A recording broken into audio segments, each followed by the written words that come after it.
Hello everyone and welcome back to another episode of Stardew Valley here on the Game Professor channel. Another cloudy, windy day. Oh my god, is that literally all we're gonna get this season? Oh, very happy spirits today. Okay then. I do not yet have enough money where I can complete... Well, it wouldn't even matter if I could do that, because I literally would have to go to Calico Desert today in order to go to Skull Cavern. So, not going to worry about that. But what we are going to do, we are going to go to the mines. And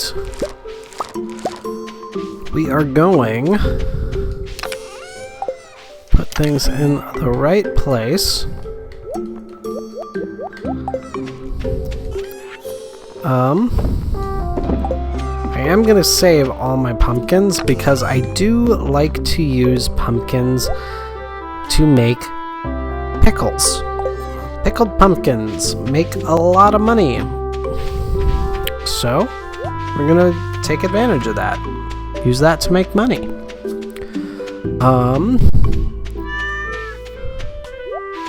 I love that animation of the cat jumping. It just makes me so happy, and truly, it is so accurate for Chester.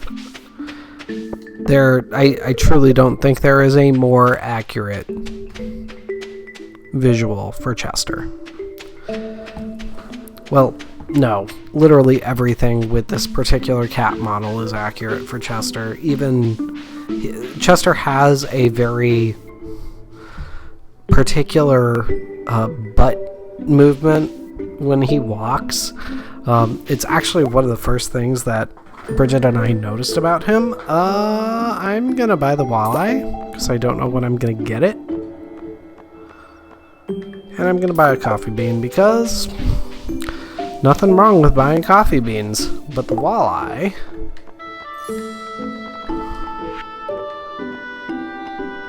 believe is in the night fishing bundle. That actually might get me a better glow ring, so I'm literally just going to toss that in right now.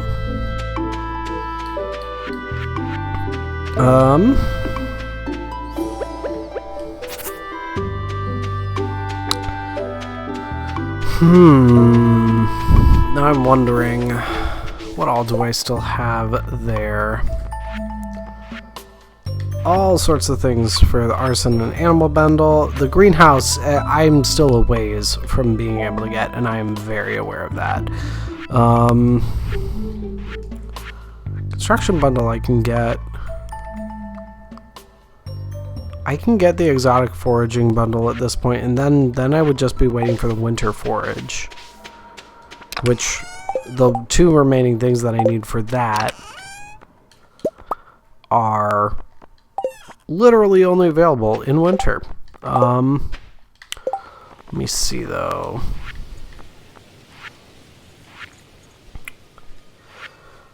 Sandfish I need to go to Calico Desert for.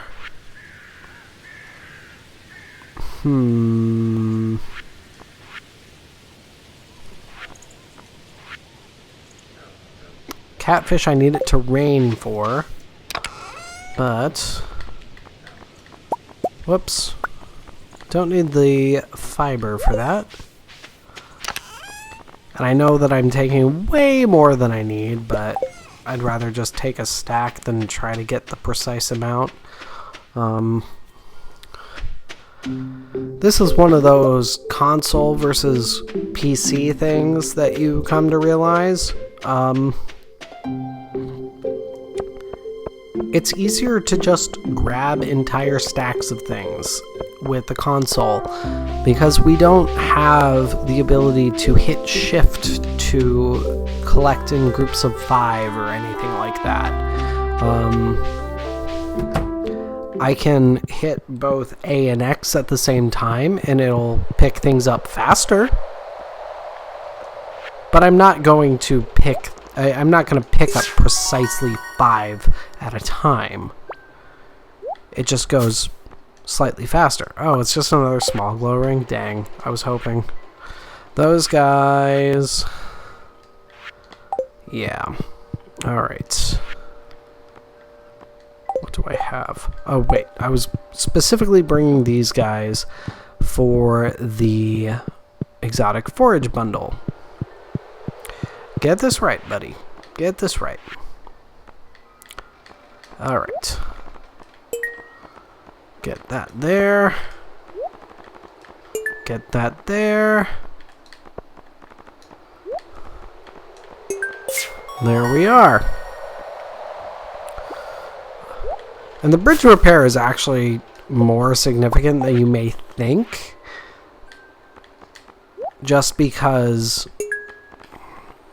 getting the... I mean, conceivably, you can get the bridge repair completed before you ever get to the bottom of the mines. Autumn's Bounty is a very good meal, by the way. 220 energy, 88 health, +2 foraging, and +2 defense. The +2 defense, that's the big thing with that. I think the +2 foraging is helpful if you're trying to get extra berries from when you're collecting berries from bushes, but that's about it. Oh, I missed Abigail's birthday. Dang it. Okay. I mean, really, Penny's birthday was the big problem birthday we missed. It's a problem because we missed it.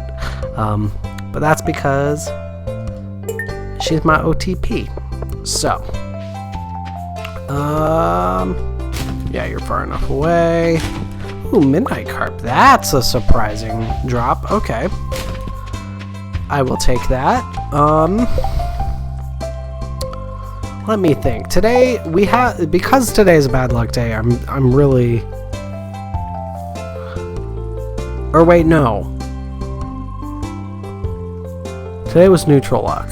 I'm still being really all over the place with how I'm going about this day. I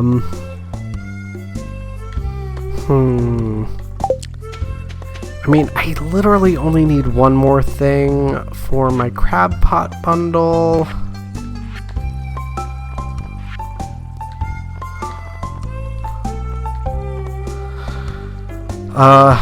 Shrimp and oyster are more likely in crab pots. Lobster only happens in crab pots. These three are all freshwater crab pots. Oysters can occur on the shore, though. So I'm just going to hope for seeing an oyster on the shore.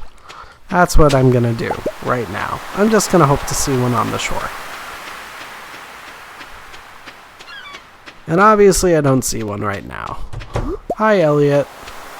If I had a lobster, I'd give it to you, rather than put it in the bundle. Yep, nothing. Alright. I will check my fishing crate just to, or chest crate. I never know what to call them. I know that the official term in-game is chest, but I want to call them a crate. Because, I mean, really, conceivably you are saving something in there for as many years as you are able to, which is an infinite number of years in this game. I kind of wish there was a point at which you ceased being able to save something at the quality that it's at, if that makes sense.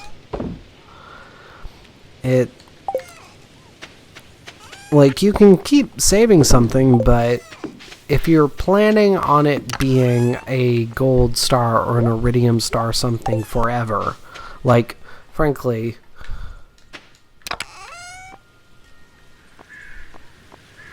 Ooh, I just realized I didn't save a gold star sturgeon. Whoopsie. Well, let's say that I wanted to save the crimson fish and continuously use it in my Grange display. Eventually, the quality of that fish should go down, in my opinion. It would incentivize continuing to do things within the game. One of the failings of this game, in my opinion, is it presents itself as something that can be played continuously, and it absolutely can be played continuously. But it ceases to have purpose after a certain point. So I would challenge this game to create a reason, like right now the legendary fish, for example. You can only catch the legendary fish once. Okay, that's fine, they're legendary fish. But say you want to be using them to demonstrate your fishing prowess in your Grange display. Make it so you can catch them every few years and potentially try to increase the quality of them, so that you don't end up in a situation where you've been keeping this same fish for 50 years, literally. Because that is something that could happen in this game, and the quality of the fish will never go down. That literally makes no sense. In the same way that it literally makes no sense that Lewis is the mayor right now in year 1, and he is never having any kind of resistance to him as a political leader, but also 50 years down the line when he's very clearly an elderly man, elderly meaning above the age of 60. I frankly believe he's probably intended to be in his 70s, if I were to present my interpretation of him as a character. And he is just constantly there. It's like, okay, if he's 60 years old at the start of this game, you play it for 100 years, he's suddenly 160. That doesn't make sense. It's the one failing of this game, in my opinion. Which, really, in the grand scheme of things, pretty mild. Frankly, it is a game that, if you get too bogged down into realism versus fantasy, it truly, you're just asking for a headache, and I fully recognize that. But I'm also like, just let me have a certain degree of realism in this regard, please. And I just feel the need to recycle some newspapers, because newspapers. Actually, I have enough money. I'm gonna see if I can get a workbench from Robin right now. I think I can get one from her. I think that I've unlocked it. But it would simplify crafting so much for me. And if you notice, that tree is regrown. I believe I cut that tree down 4 episodes ago. So that puts it at a week, 6 days approximately, for it to grow back. So it is possible for a tree to grow back really quickly. There we go. 3,000 for the workbench. That's not bad.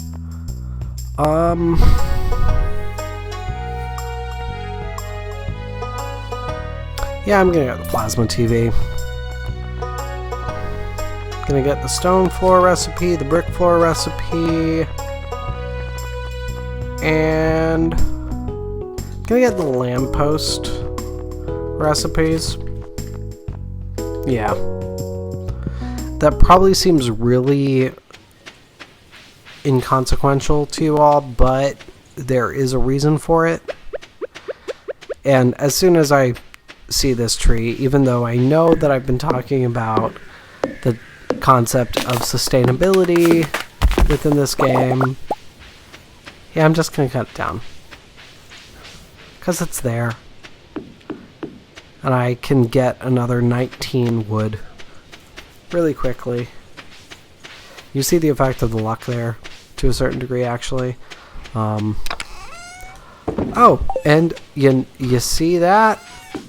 I was talking about the soggy newspaper as being able to produce cloth. There we go. That is a really rare drop for soggy newspaper. Inevitably, it is more likely to produce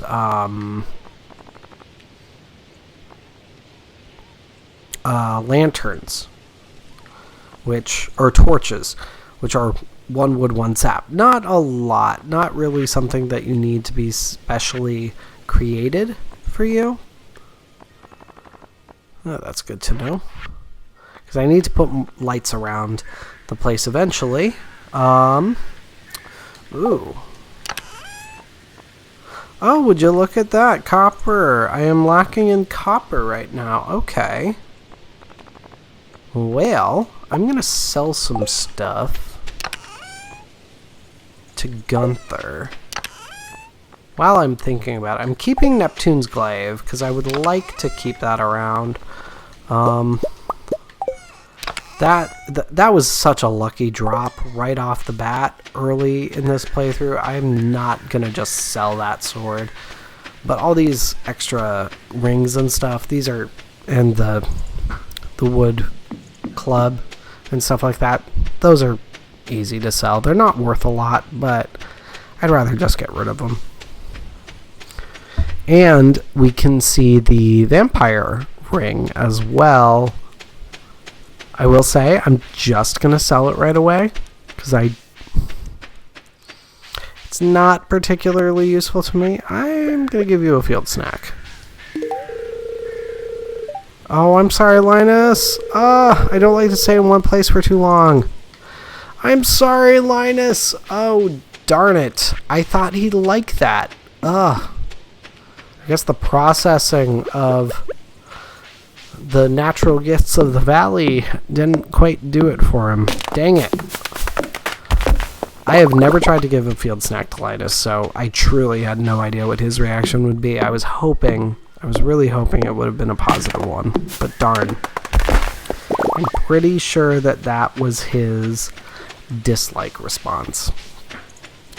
Because there's neutral, there's like and love, and then there's dislike and hate. So there's the vampire ring. Alright, we're almost within 200 on the dust sprites. Still a long way to go on the slimes. Void spirits, that's both void, or the shadow, that's the shadow creatures, so that's shadow shamans and shadow brutes. Skeletons, I don't go to the levels the skeletons are on all that much, honestly, so that'll probably be the longest one for us. Cave insects, honestly, now that I'm seeing that I'm a bit low on copper, I might go back to those levels soon. If we have a good luck day tomorrow, I might do that, actually. Oh. What do I have in the item recovery stars? Oh, nothing particularly important. Alright, wood club, small glow ring, small magnet. Vampire ring, obviously worth 750. That's a lot. That is definitely a lot. Like I said, I know that I'm not going to use it. So, it's worth so much more for me to sell it. The iron edge there. It is a unique ring. And I recognize that. It's not something that I can ever get again. But I truly... It's something that'll take up inventory space. And who knows when I'm going to be able to get a dresser where I can put rings and all other apparel items. It's just not worth it to me to keep it. I will gladly take the 750 gold more than I will try to figure out a way to keep it in my inventory. So, worth so much more to me. Being sold. Let's see here. And I think since I have this cloth, because I don't think I've had anything happen with cloth before, I should get a run-in with Emily tomorrow morning. So let's get to it.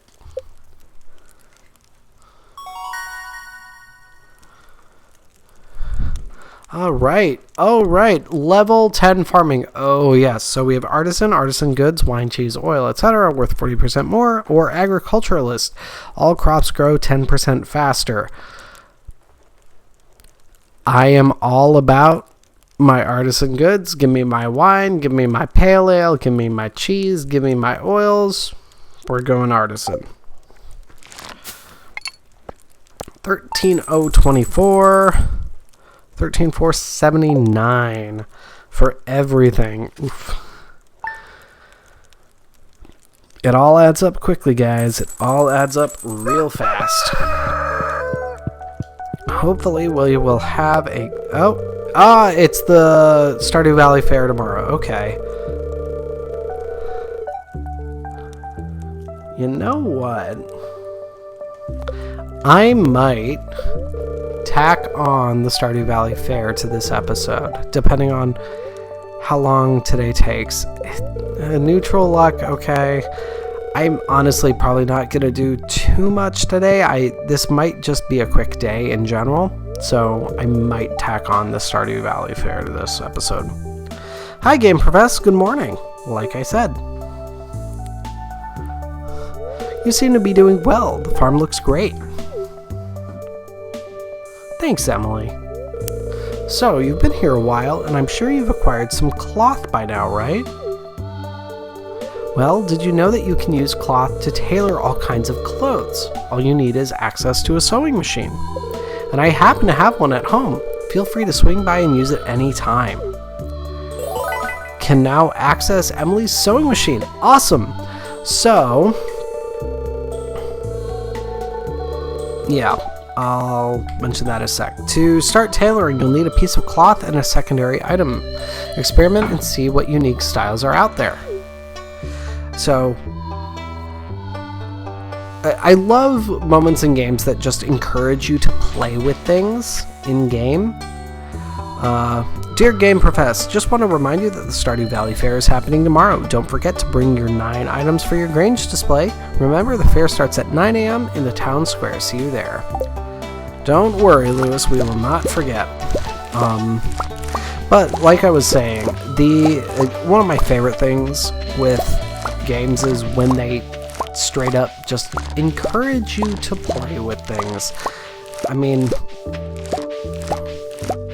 so much of why we interact with video games is the play element. So when games just encourage you to mess with stuff, I love it. Now, I do not purposely like to get cloth beyond using it to complete missions or to sell. I'm probably not going to do that much with it, but what I am going to do, I am going to get my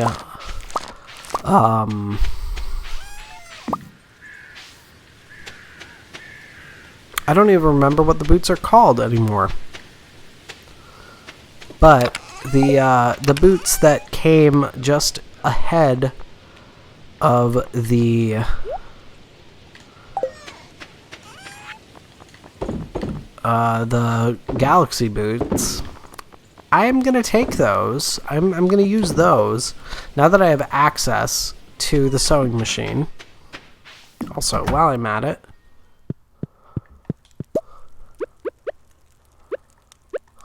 gonna put the new TV in. Takes up less space. Much more pleasant. Now you can really see the fortune on the screen. That's a big reason why I do it, is just make it more visible. But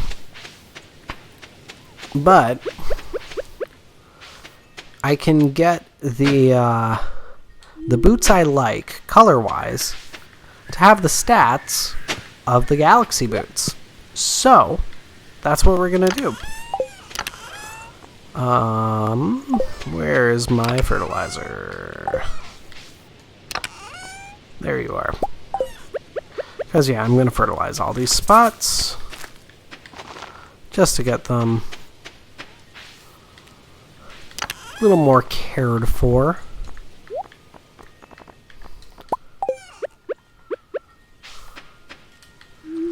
And, whoopsie.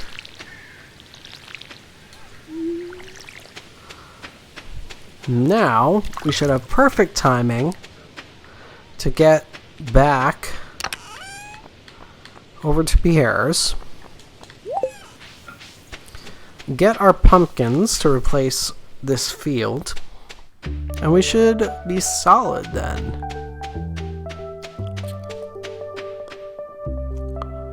Yeah, I've been having a lot of shorter episodes lately, so I'm honestly, because festival days tend to be shorter anyway,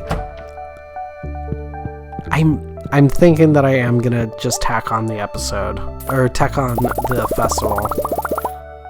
I'm looking at 6 by 8, so 48. You know what? I'm just gonna get 100. Because I like having I literally really do like having extra seeds. Inevitably, I forget which extra seeds I have at the beginning of a season, but I like having the extra seeds. Because ultimately, it's money that I don't have to spend. And if I'm in a position where I don't have a lot of money, yeah, it would have been 9 by 8 anyway, so I would have had my math wrong. It's 9 by 8 minus 2, so it would have been 70. So ultimately, it all works out.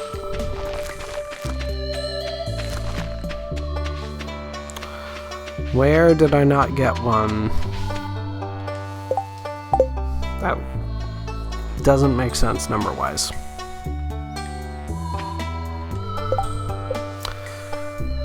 It's 8 by 9. 8 by 9 is 72. Minus 2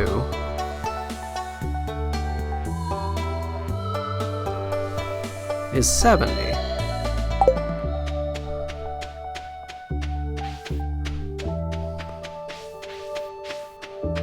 Alright. Oh, that's right. I got 101. God dang it. Wow. That's a moment.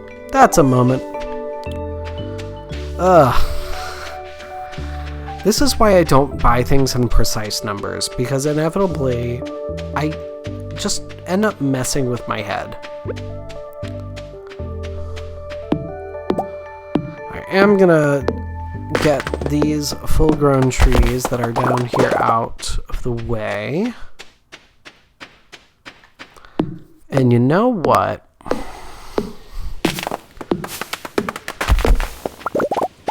We have the money now. I think I'm going to make a shed. I think it is time to make a shed, officially.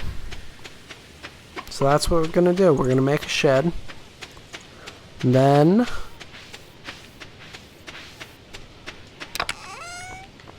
I'm going to smelt the copper that I can.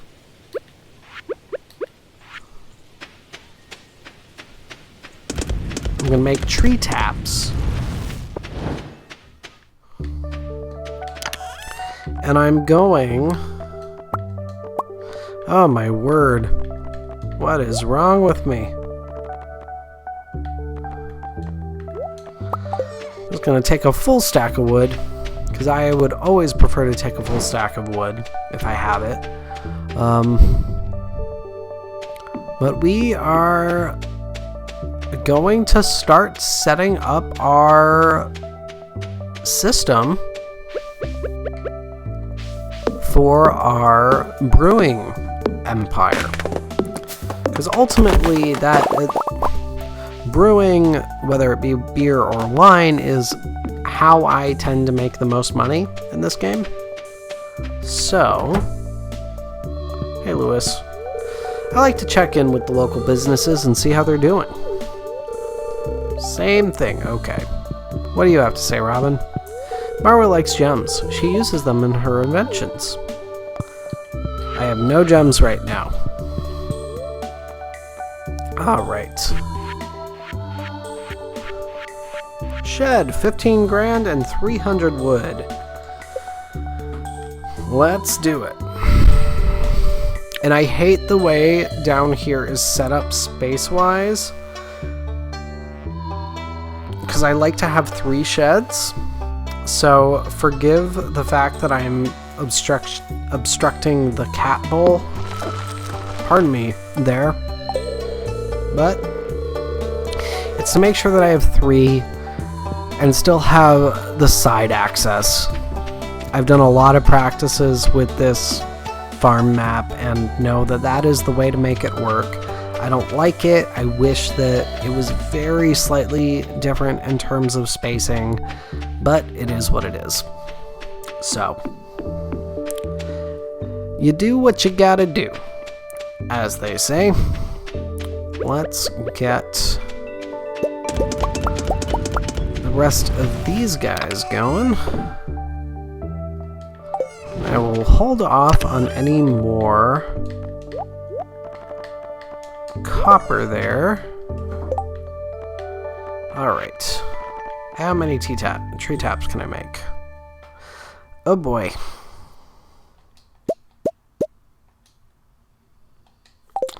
Well, alright. Did not think it was that bad. I thought it was just 1 copper bar per tree tap. In that case, we are going to go up to the mines. We are going copper mining right now.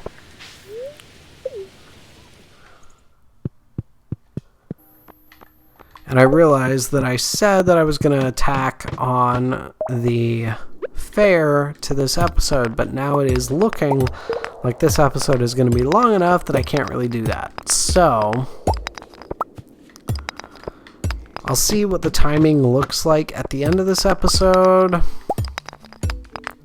But if I'm guesstimating, I don't think we're going to be in good shape for that. So, apologies.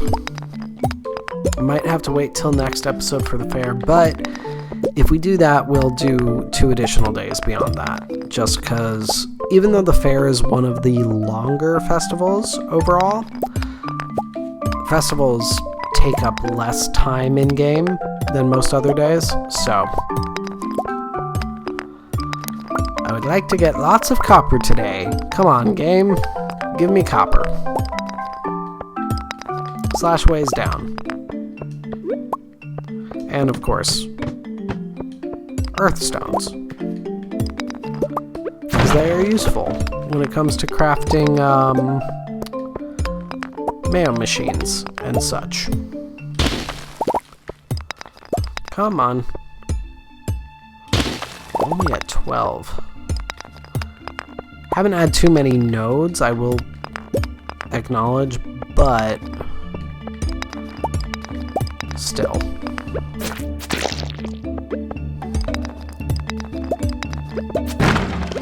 I think we've had a couple cases of getting copper from barrels. I'd rather have nodes.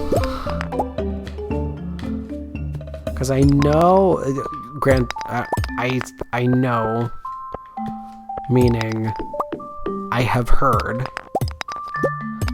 I do not know any sense of confirmation of this, but my knowledge of it comes from speedrunners, and speedrunners tend to know a lot when it comes to minutia of games, and from what I understand, the positioning of barrels in the mines is a determinator for what is going to be in the barrels. So I could just be having a day where all the barrels are in the position, which indicates they have copper. Again, I do not have any coding type confirmation of that. The only information I have surrounding it is from watching a couple of speedrunners who have discussed it in their streams.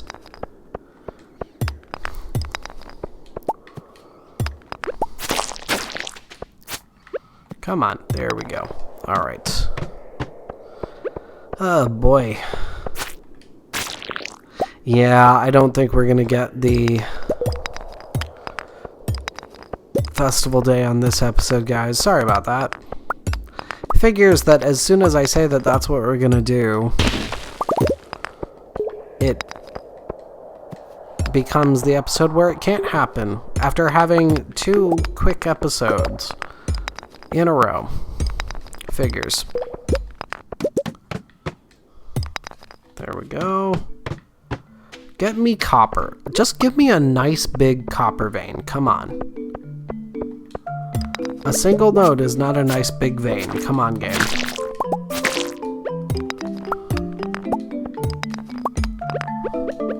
Yep, I am eating the Autumn's bounty. I don't care that it is going to bring back most of my energy. I am determined, darn it.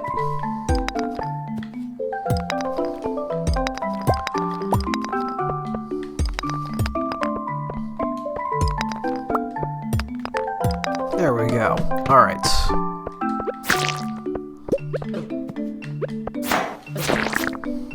Don't even get a crab from it? Come on, game. I mean, I know this isn't a great luck day, so that is definitely an influence on everything that's happening, so.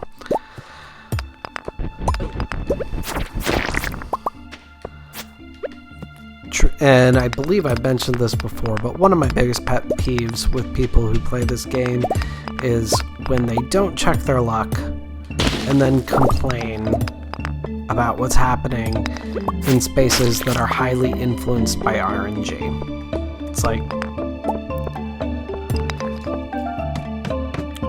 you know what you're doing and you have a good idea of what is the best choice for what to do in this game if you pay attention to your luck.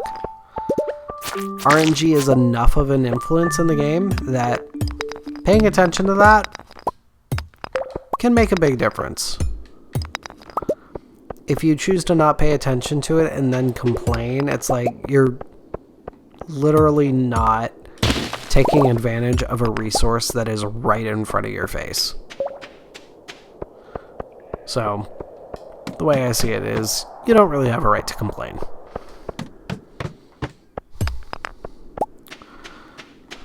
But I truly am here primarily for the copper, so I'm going to focus on copper nodes at this point.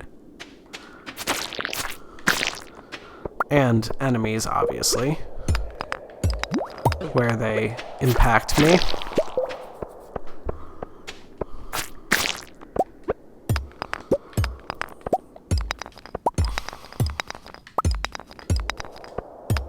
Oof, yeah, timing-wise, it definitely doesn't work out for me to try to do the festival in this episode.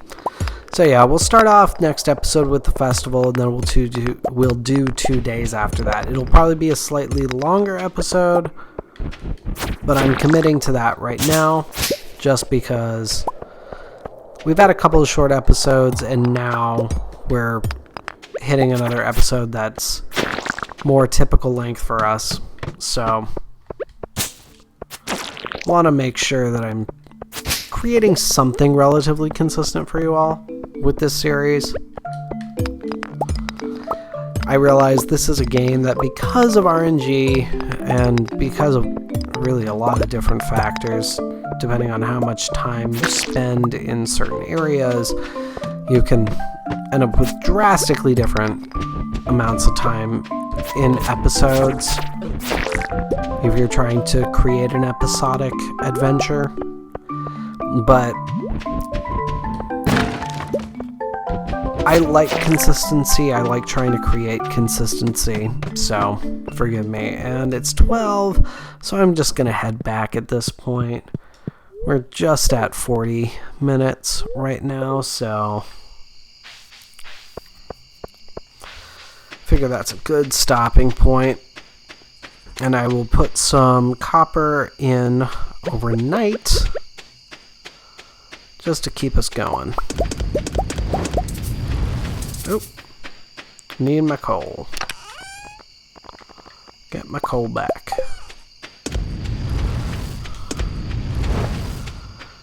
And we'll just pop into bed.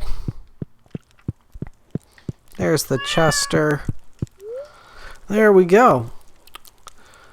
So, as always, everybody, actually a pretty good day there. 15 grand, 332. So that pays back our shed right there.